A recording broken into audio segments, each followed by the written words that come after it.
Diabetes हा आजार असा आहे जो सुरुवातीला फारसा त्रास देत नाही, पण हळूहळू डोळे, किडनी, हृदय आणि नसा खराब करू शकतो. म्हणून आज आपण डायबिटीस म्हणजे काय, ती का होते, कशी ओळखायची आणि योग्य काळजी कशी घ्यायची हे सगळं सोप्या शब्दात समजून घेणार आहोत. मी डॉक्टर अपेक्षित बागडे MBBS, आपले आरोग्य यात्रा डॉक्टर अपेक्षित या यूट्यूब चॅनलवर आपले स्वागत आहे. आज आपण अशा विषयावरती बोलणार आहोत जो आपल्यापैकी अनेकांच्या आयुष्याला कुठेतरी स्पर्श करून जातो.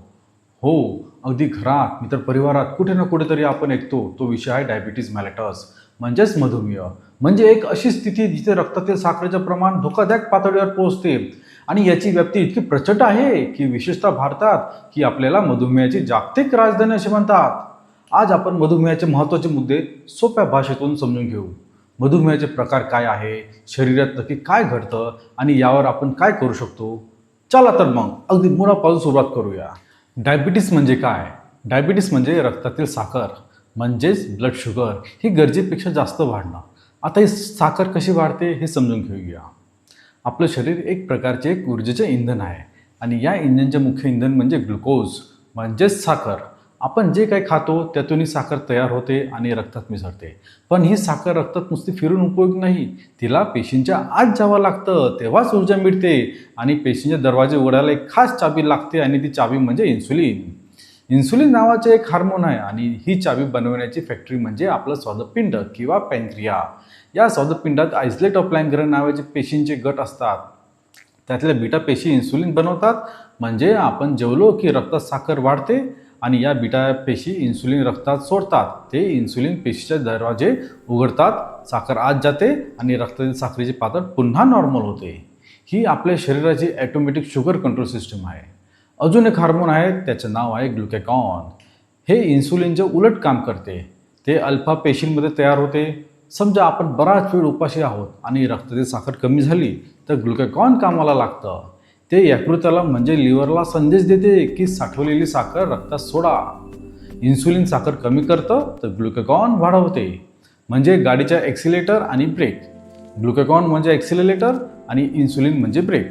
मधुमेहामध्ये ह्याच सिस्टीमचे बॅलन्स बिघडतो. डायबिटीसचे प्रकार. डायबिटीसचे मुख्य 2 प्रकार आहेत, टाईप 1 डायबिटीस आणि टाईप 2 डायबिटीस. आधी आपण टाईप 1 डायबिटीस बघूया. हे मधुमेहाच्या जवळपास 10% लोकांमध्ये आढळतो. हे ॲटोइम्युन कंडिशन आहे. ॲटोइम्युन म्हणजे शरीराचं स्वतःच विरुद्ध युद्ध.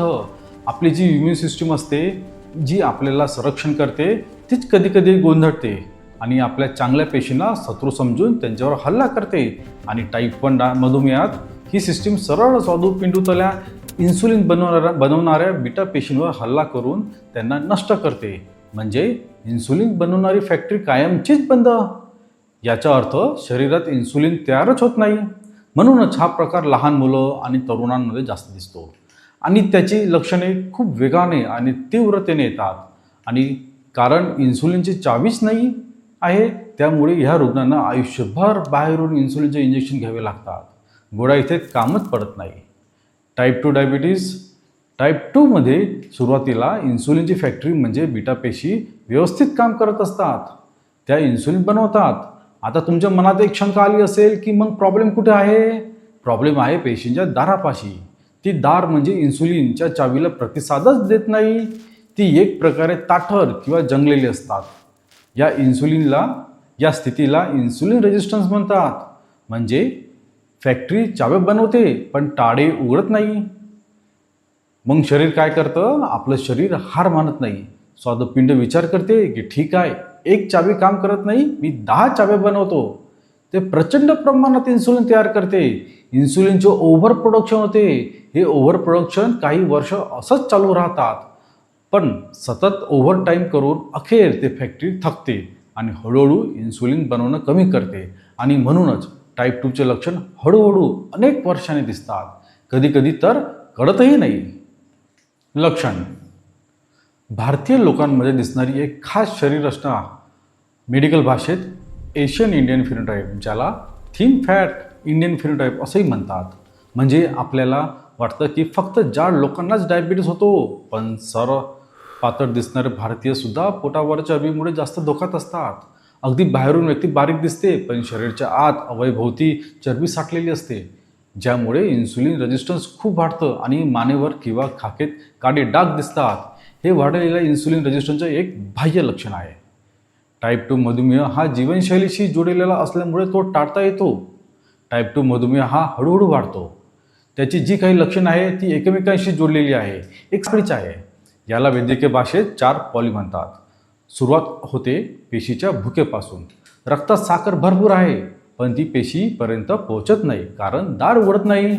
त्यामुळे पेशी भुकले राहतात आणि मेंदूला सट सिग्नल पाठवतात की अजून खा. यालाच पॉलिफेजिया म्हणतात, म्हणजे खूप जास्त भूक लागणं. ही झाली पहिली कडी. आता रक्तात साखरेचं प्रमाण इतकं वाढतं की शरीर म्हणतं हे खूप जास्त झालं आहे, याला बाहेर काढा. आणि मग किडनी ही अतिरिक्त साखर लघवीवाटे बाहेर टाकायला लागते. म्हणून मधुमेहांच्या लघवीला मुंग्या लागतात. याला ग्लायकोसुरिया म्हणतात. साखर पाण्याला सोबत घेऊन जाते. साखर एकटी जात नाही, ती पाणी खेचून नेते. त्यामुळे व्यक्तीला वारंवार लघवीला जावं लागतं. याला पॉलियुरिया म्हणतात. आणि जर शरीरातून इतकं पाणी बाहेर गेलं तर मग प्रचंड तहान लागणारच. ही चौथी आणि शेवटची कडी, याला पॉलिडिप्सिया म्हणतात, म्हणजे खूप तहान लागणं. बघा कशी साखळी आहे. जास्त भूक, वारंवार लघवी, जास्त तहान, त्याचसोबत प्रचंड थकवा, अचानक वजन कमी होणे, दृष्टी धूसर होणे, हे सगळं धोक्याची लक्षणे आहेत. पण मधुमेहाचा खरा धोका त्याच्या लॉंग टर्म परिणामामध्ये आहे. तो हळूहळू शरीर पोखरतो आणि तो हल्ला करतो शरीरातील बारीक सारीक रक्तवाहिन्यांवर. जसे की पहिला हल्ला होतो डोळ्यांवर. डोळ्याच्या पडद्याला म्हणजे रेटिनाला रक्तपुरवठा करणाऱ्या वाहिन्या खराब होतात. याला रेटिनोपॅथी म्हणतात. यामुळे अंधत्वही येऊ शकतं. आणि दुसरा हल्ला होतो किडनीवर, आपल्या शरीरातील फिल्टरवर. यातील लाखो सूक्ष्म गाड्या खराब होतात. याला नेफ्रोपॅथी म्हणतात. यामुळे किडनी निकामी होऊ शकते. आणि तिसरा हल्ला होतो नसावर, ज्याला न्यूरोपॅथी म्हणतात. विशेषतः पायाच्या नसा खराब होतात, ज्यामुळे पायांना बधिरता येते. याला स्टॉकिंग ग्लो पॅटर्न म्हणतात. जसे काय पायात मोजे आणि हातात हात मोजे घातलेले आहे. तेवढ्या भागांमधील संवेदना जातात आणि संवेदना गेल्यामुळे पायाला जखम झाली तरी कळत नाही, ती बरी होत नाही, इन्फेक्शन होते आणि दुर्दैवाने कधीकधी पाय कापण्याची वेळ येते. आणि या व्यतिरिक्त हृदयविकाराचा झटका आणि स्ट्रोकचाही धोकाही वाढतो. पण यातील चांगली बातमी ही आहे की हे सगळं टाळता येऊ शकते जर योग्य निदान व व्यवस्थापन केलं गेलं तर. तपासण्या. डायबिटीज ओळखण्यासाठी काही सिंपल टेस्ट आहेत. फास्टिंग ब्लड शुगर ही 80 ते 110 मिलीग्राम पर डेसिलिटरपर्यंत पाहिजे. नंतर आहे post meal blood sugar test, ही 160 ते 180 मिलीग्राम पर डेसिलिटरपर्यंत पाहिजे. नंतर आहे HbA1c टेस्ट, ही 3 महिन्याची ॲव्हरेज साखर आहे. ही 6.5% जास्त HbA1c असेल तर डायबिटीज समजली जाते. डायबिटीज कंट्रोल कशी करायची? एकदा निदान झाल्यावर व्यवस्थापनाची सुरुवात जीवनशैलीवर बदलांपासून होते. आहार आणि व्यायाम बरोबर. आहारात साखर, मैदा, प्रक्रिया केलेले पदार्थ पूर्णपणे बंद. त्याऐवजी फायबरयुक्त पदार्थ जसे की संपूर्ण धान्य, भाज्या, कडधान्य आणि फळांपैकी सफरचंद, पेरू, संत्री, डाळिंब, किवी, नाशपती, जास्त पिकलेले केळे, आंबा टाळा. आणि व्यायाम आठवड्यातून किमान 150 मिनिटे मध्यम तीव्रतेचे एरोबिक व्यायाम जसे की वेगाने चालणे, पोहणे, सायकलिंग. व्यायामामुळे पेशींची इन्सुलिनला प्रतिसाद देण्याची क्षमता सुधारते. ते जंगलेले दरवाजे उघडायला मदत होते. आणि जेव्हा फक्त आहार आणि व्यायामाने भागत नाही तेव्हा औषध घ्यावे लागतात. टाईप 1 मधुमेहासाठी इन्सुलिन अनिवार्य आहे. टाईप 2 मधुमेहासाठी गोळ्या आहे जसे की मेटफॉर्मिन, ग्लिमिप्रोमाइड. ही औषधे वेगवेगळ्या प्रकारे काम करतात. याही यकृतातून साखर बाहेर पाडण्याचं प्रमाण कमी करतात, तर काही पेशींना इन्सुलिनसाठी अधिक संवेदनशील बनवतात. काही रुग्णांना नंतर इन्सुलिनची गरज भासू शकते. एक सूचना खूप महत्त्वाची आहे. कोणताही उपचार असो तो वैद्यकीय मार्गदर्शनाखाली घ्यावा. सेल्फ मेडिकेशन धोकादायक ठरू शकतो. जर सगळं एका वाक्यात मांडायचं असेल तर मी असं म्हणेल, टाईप 1 मधुमेह म्हणजे इन्सुलिनची कमतरता, टाईप 2 मधुमेह म्हणजे इन्सुलिनला प्रतिरोध. आणि यातून मिळणारा सर्वात मोठा आणि आशादायक संदेश हा आहे की टाईप 2 मधुमेह जो 90% लोकांमध्ये आढळतो तो जीवनशैलीशी निगडित आहे. आणि याचाच अर्थ योग्य काळजी घेतल्यास तो मोठ्या प्रमाणावर टाळता येतो किंवा पुढे ढकलता येतो.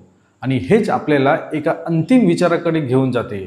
जीवनशैलीत छोटे सातत्यपूर्ण बदल मधुमेहाचा धोका लक्षणीयरित्या कमी करू शकतो. तर मग आज विचार करण्यासारखी गोष्ट आहे की आपल्या रोजच्या धावपळीच्या आयुष्यात आहार किंवा व्यायामामध्ये असा कोणता एक छोटा, सोपा पण कायम टिकणारा बदल करता येईल ज्याचा आपल्या आरोग्यावर दीर्घकाळ एक मोठा आणि सकारात्मक परिणाम होऊ शकेल. तुमचं डायबिटीस किती आहे? तुमचा प्रश्न खाली कमेंट्समध्ये नक्की लिहा. व्हिडिओ उपयुक्त वाटला असेल तर लाईक करा आणि आपल्या कुटुंबासोबत शेअर करा. असाच सोप्या शब्दात आरोग्य माहितीसाठी सबस्क्राईब करा.